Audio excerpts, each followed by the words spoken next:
After 15 years with Sun Life of Canada, nearly 8 of them as Chief Executive in the Philippines, Benedict Sison is preparing to pass the baton.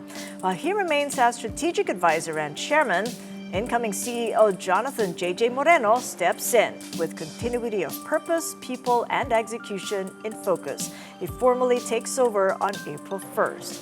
Here's Danny Laurel with both leaders of legacy, leadership, and what stays this moving forward.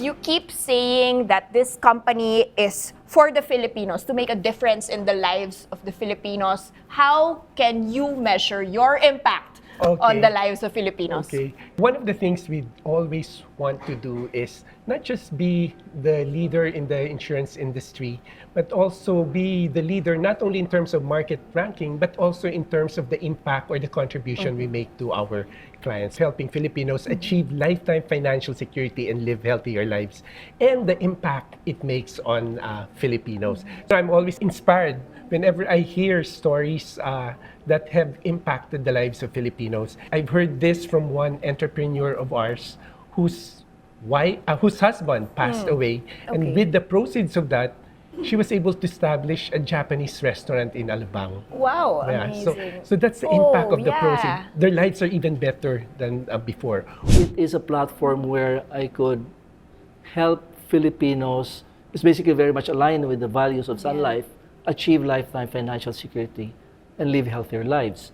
So the more effective I am in Sun Life, the more lives I touch and the more lives I help. And you're talking about your clients. Yes. What about impact on your employees? On 22,000, am I correct? We have 22,000 advisors. Strong advisors. One of our best performing branch manager who heads one of the biggest branches that we have should tell this story about when she was in college. She can't even afford to buy one ulam, so she would share it with a friend, a classmate. Because of Sun Life, not only can she afford to buy meat, not only can she afford to treat herself to good dinner, meron na siyang bakahan. Because I guess this is a job that a person can do. Any person can train for it. You know, you don't necessarily have to be a financial whiz or graduate to be part. Tell us about the company culture and your own personal values as a CEO. How was your leadership style and how do you want to be remembered? When I was appointed CEO, I was this chief financial officer. When I was appointed at that time, and they thought I was ruthless. So many people were afraid. Sabi, oh my gosh, CFO, paano na lang kami sa marketing? Yung expenses namin ikakat, di ba? But you know what? You evolve, you transform. So that's what I like about this role, that I'm able to influence. And if I'm able, then I'm successful. How can you keep having this mindset? Since what's the secret? Since July 11 of 2020, this was during the pandemic. I've always reported to work every single day. People think that it's such a tough job, but you know what? It's not. It's not difficult because the people themselves are so driven, so determined to deliver on our purpose. Danny, when I took on this role, I told my principals that this is not a job for me. This is a cause I have surrendered myself to. So I will really be working with my team to really make sure that we do not only lead, but we lead with purpose, right?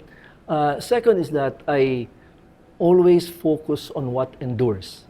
By focusing on what will endure, in this case, customer focus, taking care of our employees, enabling and motivating our workforce, making sure that we're financially sound. Focusing on what should stay, I think will ground me and get me to where we want to be as an organization. What are your biggest challenges as you enter? There will be a set of internal challenges, how to look at our processes, see if which of them we can actually improve on, see if it's going to be future-proof, how do we scale that. And there are going to be external challenges, some of which we have no control, right? Geopolitical risk, climate risk, and all of those things. How is AI going to change? It is going to changed Disrupt everything, okay. including life insurance. Is it a threat to the fact that you have 22,000 people on the ground that are selling these directly to clients? It is an opportunity, Dani. Imagine 22,000 of our advisors enabled by AI. That's going to be really a game changer. What was your role in selecting your successor, and how confident are you, and what can you tell the people You know, the about selection of my successor started as far back as 2 years ago.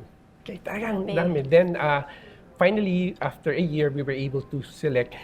The one we selected is JJ. He went through a very rigorous process. Talaga interview.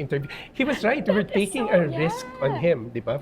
The background. You knew. But we knew. So, and we're very fortunate. That's why I said I feel so reassured, so confident about leaving Sun Life Philippines. But you're not really leaving, di ba? Yeah. You're correct. That's correct. Tell us about those plans So after. I will continue to be the chairman of the board of our Sun Life Holding Company, and I will continue to be the chairman of the board of our Sun Life Foundation. And at the same time, I've been hired as a consultant, as a strategic advisor to JJ. So just in case Wow, talaga! just in case he needs anything. The mentorship continues. Continues.